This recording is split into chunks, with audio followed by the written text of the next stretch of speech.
मुख्य निर्वाचन अधिकारी प्रवीण गुप्ता ठीक होने के तुरंत बाद काम पर जुट गया। तबियत सामान्य होने के बाद प्रवीण गुप्ता ने खैतान पॉलिटेक्निक कॉलेज में आकस्मिक निरीक्षण किया। साथ ही पोस्टल बैलेट से हुई वोटिंग का संग्रहण करके किस तरह से छांटने का काम किया जा रहा है, इसका जायजा लिया। निरीक्षण और मतगणना को लेकर प्रवीण गुप्ता से खास बातचीत की वरिष्ठ सहयोगी डॉक्टर ऋतुराज शर्मा ने। हमारे साथ हैं मुख्य निर्वाचन अधिकारी। हाल ही में तबियत ठीक होने के बाद औचक इन्होंने निरीक्षण किया है। डाक मतपत्र का जहां संग्रहण केंद्र है वहां पर खैतान पॉलिटेक्निक कॉलेज में क्या व्यवस्थाओं का जायजा लिया? देखिए, पोस्टल बैलेट जो अंतर जिला पोस्टल बैलेट आ रहे हैं, वोटिंग हो गई थी 24 तारीख तक, उनको अब अपने ज़िले में ले जा रहे हैं विशेष विभाग द्वारा। तो ये पोस्टल बैलेट जैसे आपको पहले बताया था, इनकी संख्या 4,36,000 के आसपास पोस्टल बैलेट है होम वोटिंग के साथ साथ। तो जो अब तक का 0.83% था उसका यहाँ आदान प्रदान किया जा रहा है। साथ में काउंटिंग भी के अरेंजमेंट भी सुनिश्चित किए जा रहे हैं। काउंटिंग की ट्रेनिंग कल से रखी है। ETPBS की ट्रेनिंग हो चुकी है।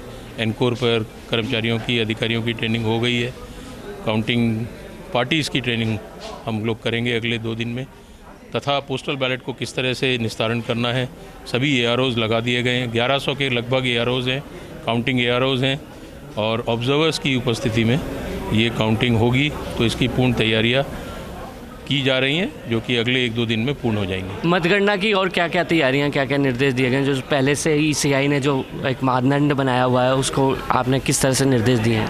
मतगणना के लिए जैसा अभी तो जो EVMs हैं वो CCTV कैमरे में जो पैरामिलिट्री फोर्सेज हैं उनके उसमें सुरक्षित रखी गई हैं। साथ में काउंटिंग के जो अरेंजमेंट्स हैं, जो जाली लगती है और 14 टेबल्स लगती हैं। पोस्टल बैलेट के लिए टेबल्स लगेंगी, AROs नियुक्त होंगे, काउंटिंग पार्टीज़ नियुक्त होंगी, कैंडिडेट्स को अपने काउंटिंग एजेंट नियुक्त करने हैं। वो सब प्रक्रिया चल रही है। तथा लीज लाइनें होंगी, इंटरनेट होगा, एनकोर पे तुरंत किस तरह से table wise, round wise result आए उसको पूरा। और मीडिया के लिए बड़ी स्क्रीन भी होगी, मीडिया रूम, मीडिया के लिए मीडिया सेंटर होगा। तो ये सब व्यवस्थाएं सुनिश्चित की जा रही अगले 1-2 दिन में इन व्यवस्थाओं पर। और ट्रेनिंग पर बहुत जोर दिया गया है कि किसी भी तरह की गलती पोस्टल बैलेट गिनने में, जो कि साइमल्टेनियस प्रक्रिया है पोस्टल बैलेट गिनने की, इस बार ज़्यादा पोस्टल बैलेट आए हैं। ETPBS पे भी अभी लगातार जो हमारे सर्विस वोटर्स हैं उनसे उनके फॉर्म्स प्राप्त हो रहे हैं। लगभग 20,000 के आसपास फॉर्म्स प्राप्त हुए हैं अभी तक। वो आखिरी 3 तारीख तक 8 बजे तक जितने भी फॉर्म्स आएंगे वो काउंटिंग के लिए काउंट होते हैं।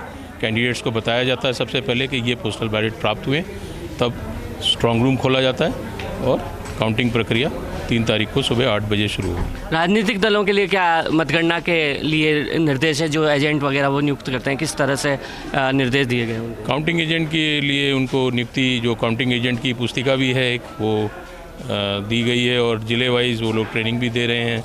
अपने अपने कैंडिडेट्स आकर काउंटिंग एजेंट नियुक्त कर रहे हैं, किस तरह से करना है, किस तरह से पोस्टल बैलेट पे प्रत्येक टेबल पे, काउंटिंग टेबल पे एक काउंटिंग एजेंट होता है, जनरली प्रमुख राजनीतिक दलों का।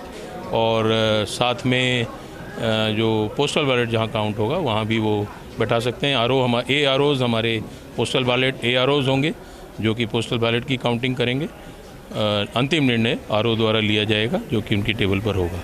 तो ये हैं मुख्य निर्वाचन अधिकारी। जैसे ही स्वस्थ हुए, सबसे पहले निरीक्षण किया है, पूरी तरह सक्रिय हैं।